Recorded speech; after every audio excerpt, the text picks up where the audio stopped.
नमस्कार दोस्तों, जीकेसीए के इस सेशन में हम जून की कुछ करंट अफेयर्स करेंगे। तो चलिए शुरुआत करते हैं।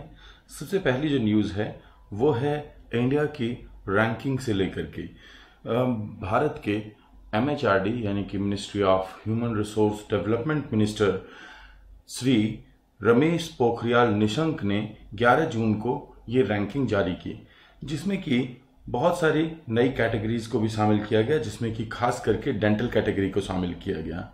ये 5वां एडिशन है इस रैंकिंग को जारी करने का। इससे पहले 2015 में national institute of ranking framework की शुरुआत की गई थी, जो कि रैंकिंग करता है उन इंस्टीट्यूशंस की जो कि हायर एजुकेशन इंस्टीट्यूशंस हैं और उन्हें डिफरेंट कैटेगरी और डोमेन्स ऑफ नॉलेज में रखा जाता है।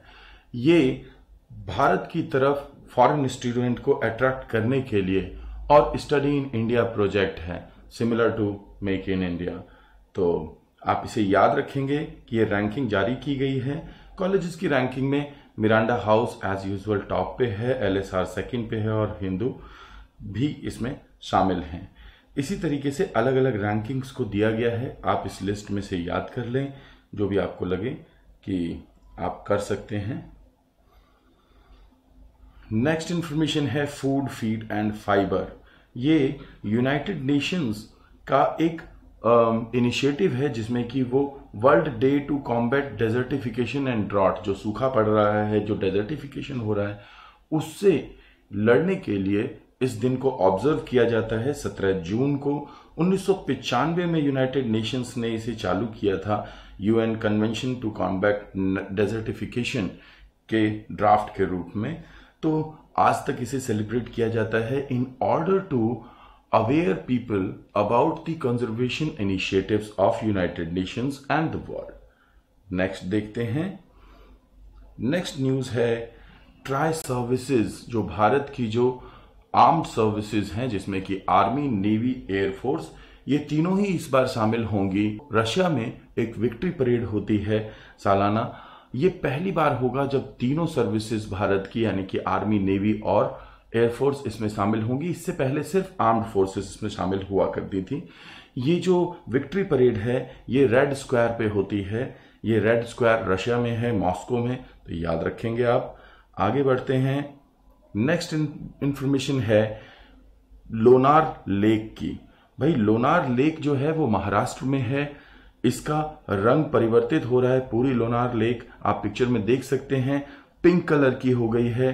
तो नागपुर बेंच जो है बॉम्बे हाई कोर्ट की बेंच ने ये कहा है national environment engineering research institute से यानी कि नीरी से कि वो जियोलॉजिकल सर्वे ऑफ इंडिया और एनवायरमेंटल इंपैक्ट असेसमेंट के साथ मिलकर के इसके कारणों का पता लगाया, जिसकी रिपोर्ट में उन्होंने ये जाहिर किया है कि इसका कारण सैलिनिटी है। हाल ही के समय में इस लेक की लवणता बढ़ी है। आपको बता दें, लोनार लेक का जो निर्माण है वैसा कहा जाता है कि किसी एक अंतरिक्षीय कण के पृथ्वी से टकराने के कारण हुआ है।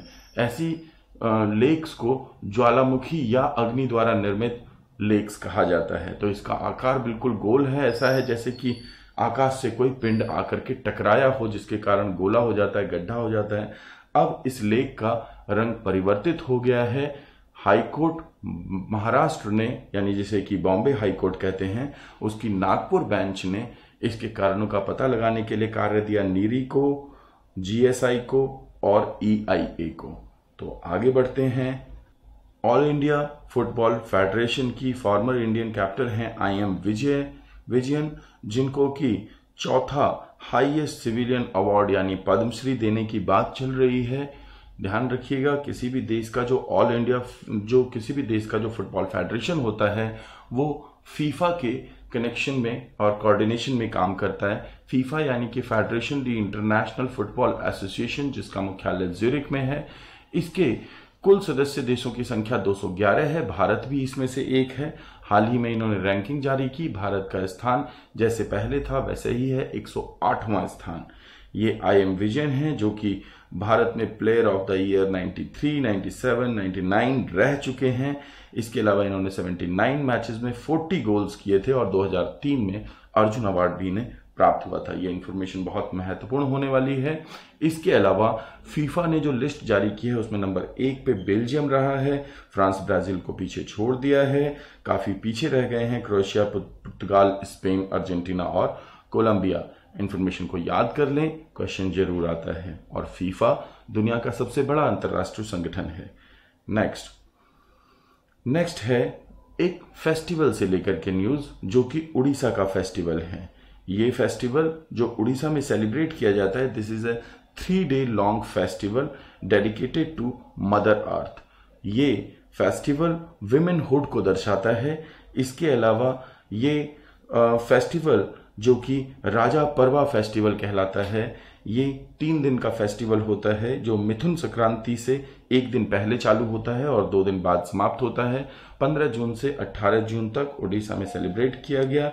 इसमें याद रखना है, भुवनेश्वर उड़ीसा की कैपिटल है, गणेशी लाल गवर्नर हैं और चीफ मिनिस्टर नवीन पटनायक हैं। आज के लिए इतना ही।